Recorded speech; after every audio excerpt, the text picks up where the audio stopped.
모닝 인사이트 시간입니다. 요일별로 전문가들의 시각도 알아보고 있는데요. 오늘 함께해 주실 분은 미래사회 IT연구소의 김덕진 소장입니다. 소장님 안녕하세요. 네, 안녕하세요. 반갑습니다. 김덕진입니다. 네, 오늘도 어떤 IT 이야기를 해볼지 좀 궁금한데요. 네. 일단 유튜브 이야기로 좀 넘어가 보겠습니다. 소장님 혹시 유튜브 하시나요? 아, 저요?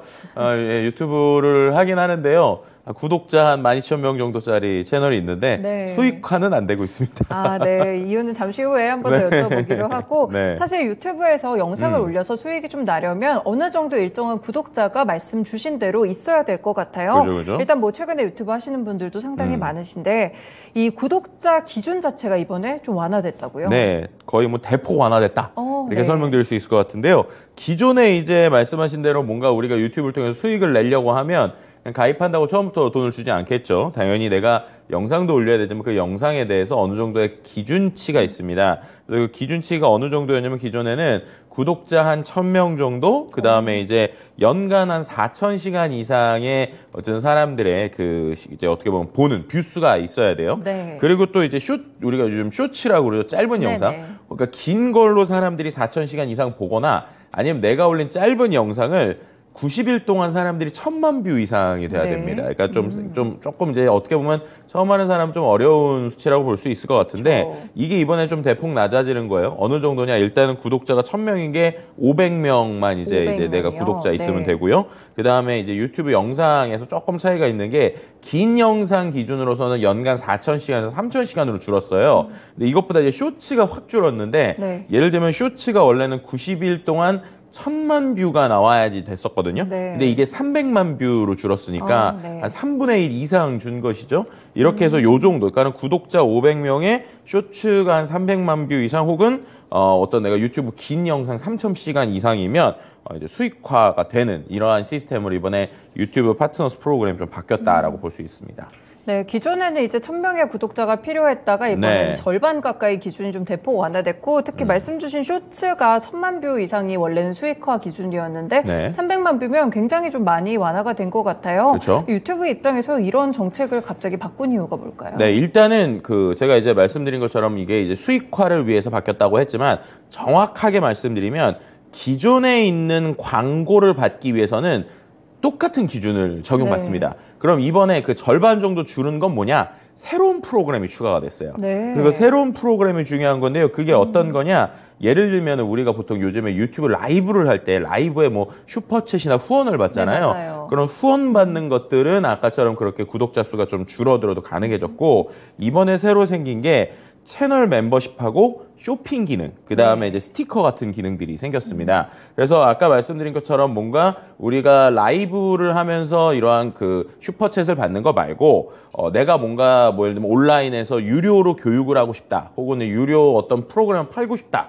라고 할 때는 아까처럼 이제 줄은 구독자의 어떤 혜택을 보는 거죠. 그리고 역시 가장 큰 게 쇼핑이라고 볼 수 있을 것 같아요. 우리가 보통 요즘에 라이브 커머스라는 게 상당히 많이 생겼잖아요. 근데 이제 유튜브가 지금까지 어느 정도 테스트를 통해 가지고 이 라이브 커머스나 이 쇼핑 탭을 운영을 했었습니다. 그래서 일부 우리나라에서도 몇몇 분이 지금 이미 이게 적용이 돼 있는데 그럼 이게 어떻게 돼 있느냐? 우리가 마치 TV 프로그램에서 어떤 상품을 보다가 그 상품에 대한 광고가 IPTV나 이런 데들은 같이 나오기도 하잖아요. 그런 형태에 가깝다고 보시면 돼요. 그래서 제가 뭐 예를 들면 특정 상품을 리뷰하는 사람이다. 그러면은 지금까지는 상품 리뷰한 거에 대해서 내가 추가적인 수익을 얻기 위해서는 해봤자 뭐 이렇게 링크 같은 거 넣고 그 링크 누르면은 뭐 저에게 수익이 옵니다. 뭐 이 정도의 간접적이었다고 치면 지금 같은 경우에는 아예 그 유튜브 그 쇼핑 안에서 자기가 파는 상품의 링크나 그 이미지를 직접 걸 수가 있어요. 그리고 직접 건 다음에 그걸 통해서 상품 수익화를 할 수 있었는데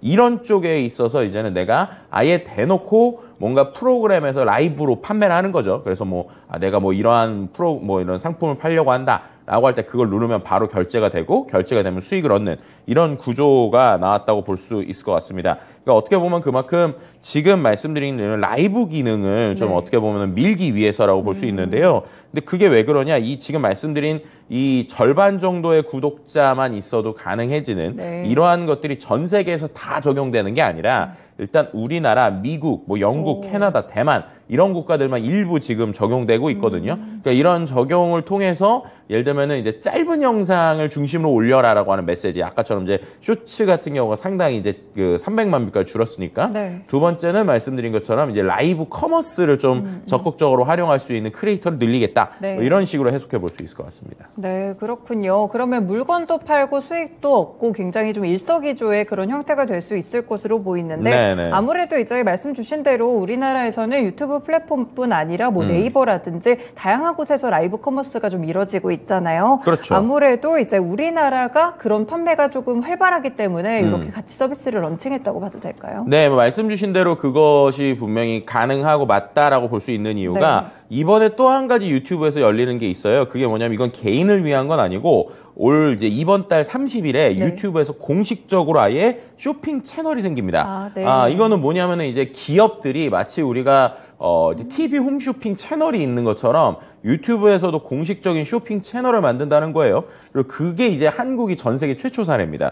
그리고 이제 그 어떻게 보면 쇼핑 채널에 지금 이미 몇 개의 브랜드들, 한 30여 개 브랜드가 참여해서 라이브 커머스를 진행할 예정으로 네. 보이거든요. 그러니까 이렇게 생각하시면 돼요. 지금 네이버 같은 경우에는 이미 라이브 커머스가 있죠. 그쵸. 근데 그 라이브 커머스에 특정 상품을 가지고 사람들이 어떠한 라이브 커머스 채널에 들어가죠. 그래서 그 채널에서 물건을 판매하잖아요. 맞아요. 근데 그 채널이 개인 채널하고 연결되진 않잖아요. 네. 근데 지금 유튜브의 이 구조는 어떤 거냐면 공식 유튜브 채널은 마치 TV 홈쇼핑 같은 어떤 역할을 하는 거예요. 그래서 TV 홈쇼핑 채널에서 뭔가 특정 상품에 대해서 예를 들면 특정 뭐 스마트폰이 나왔다. 아니면 특정 어떤 뭐 교육용 프로그램을 팔겠다. 네. 그럼 그런 것들을 뭐 옛날로 치면 쇼호스트나 게스트분들이 이 안에서 이제 공식적으로 판매를 하겠죠. 네. 근데 그 판매하는 채널만 있는 게 아니라 그 제품을 내가 만약에 내 채널에서 팔고 싶다라고 하면 아까처럼 그렇게 500명 이상의 수익화가 가능한 사람들이 아마도 그 채널에 있는 상품들을 자동으로 소싱을 해서 뭐 예를 들면 내가 굳이 어떤 플랫폼에서 직접 판매를 하는 게 아니라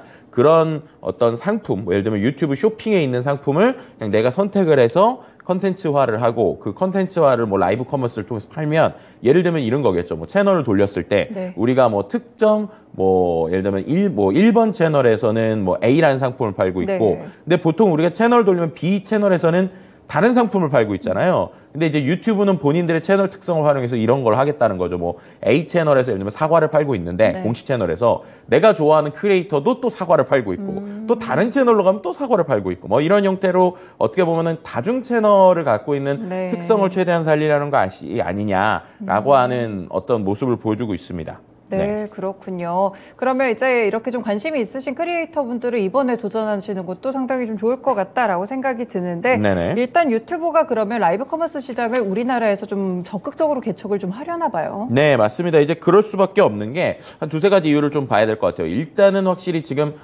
우리가 이제 온라인에서 수익이 어떻게 날까라는 네. 걸 생각을 해보면 기본적으로 사람들이 광고를 보거나 아니면 직접적으로 이렇게 물건을 사거나 혹은 뭐 멤버십 형태의 서비스를 가입해야 되잖아요. 근데 이제 우리가 물건을 파는 것은 역시 가장 빨리 뭔가 수익을 얻을 수 있는 구조죠. 하지만 그 시스템을 만들기 위해서 어렵기 때문에 제일 많이 하는 건 역시 온라인에서 광고란 말이에요. 근데 온라인에서 광고를 본다라고 하는 건 반대로 얘기하면 그만큼 온라인에서 많은 사람들이 체류하고 있어야지 그쵸. 수익화가 네. 되는 거란 말이에요. 근데 이렇게 온라인에 대해서 사람들이 가만히 있으면 수익화가 되는 데서 굳이 이런 커머스를 적극적으로 하는 모습, 이게 왜 그럴까라는 걸 해석을 해보면 두 가지로 해석할 수 있을 것 같은데 첫 번째는 그만큼 이제 어떻게 보면 유튜브가 시세를 확장하려고 한다라고도 네. 볼 수 있는 것이죠. 하지만 이제 또 반대로 생각하면 그만큼 지금 시장이 경쟁자가 치열해졌다라고 일단 첫 번째를 볼 수 있을 것 같습니다. 가장 대표적인 게 이제 틱톡이라고 볼 수 있을 것 같은데 네. 실제로 틱톡도 이제 아까 말씀드린 것처럼 이번에 유튜브가 아주 구독자를 절반만 있어도 광고 수익을 낼 수 있게 바뀌었잖아요. 실은 틱톡도 한 5월쯤에 이런 식으로 원래 10,000명 이상 돼야지 뭔가 수익화가 네네. 되는 부분이 있는데 이걸 1,000명대로 줄인 게 있어요. 네. 그래서 이제 1,000명대로 주는데 이 사람들이 모두 다 돈을 주는 건 아니고 1,000명대인 사람들도 일부 자기가 아까처럼 뭐 유료로 컨텐츠를 만들겠다라고 하면 수익화를 할 수 있는 이런 시스템을 만들었거든요. 그만큼 이제 쇼폰 플랫폼에서 아무래도 이제 유튜브가 경쟁력을 차지하려고 하는 게 있다라는 게 있고 또 두 번째로는 온라인의 이 파이 자체가 줄어든 것이 아닌가라는 네. 얘기들이 나오는 거예요. 왜냐하면 우리가 코로나 때 정말 많은 사람들이 밖에 못 나가니까 쉽게 그쵸. 말해서 온라인에 있는 체류 시간이 길었잖아요. 온라인에 있는 체류 시간이 길면 말씀드린 대로 당연히 유튜브는 광고 수익이 많아지기 때문에 가만히 있어도 돈이 많이 벌리는 구조였단 맞아요. 말이에요. 근데 이제 사람들이 조금씩 다시 오프라인으로 돌아오고 있죠. 그럼 그런 입장에서 보면 유튜브 입장에서 성장세가 이제 꺾일 수 있는 타이밍입니다. 그러면 이 성장세를 유지하면서 그 다음 시장을 볼 것이 어떤 것이 있을까라고 할 때 아까 말씀드린 대로 가만히 있어도 광고 수익을 내는 거 말고 직접적으로 판매를 하는 커머스에 대해서 조금 더 적극적으로 네. 어떻게 보면 움직이고 있다 이렇게 해석해 볼 수 있는 것이죠. 그렇군요. 유튜브에서 이렇게 또 런칭한 이유가 좀 사회적인 변화와도 관련이 있는 것 같습니다. 네. 일단 말씀 주신 대로 온라인 파이가 최근에 많이 줄어들었다고 이제 말씀을 주셨는데 네. 타격을 받는 곳이 뭐 유튜브도 있겠지만 다른 업체들도 있을 것 같아요. 아무래도 가장 직접적으로 타격을 받는 건 사람들이 온라인에서 뭔가를 했을 때 오프라인으로 뭔가 갖다 주는 것들 네. 이런 것들 일단 처음 볼 수 있을 것 같은데 역시 제일 큰 게 배달 앱이라고 볼 수 있을 것 그렇죠. 같아요. 네. 왜냐하면은 우리의 행동 패턴이 아예 바뀌었잖아요. 예전에 우리가 하도 배달을 먹다 보니까 저 역시도 이제 배달 앱을 이제 배달 앱을 깔고 나서 한 몸무게가 상당히 많이 는 것 같은데 네. 이제 그만큼 우리가 이제 배달이라는 게 너무나도 삼시세끼를 먹는 게 익숙해졌던 시간들이 왔었습니다.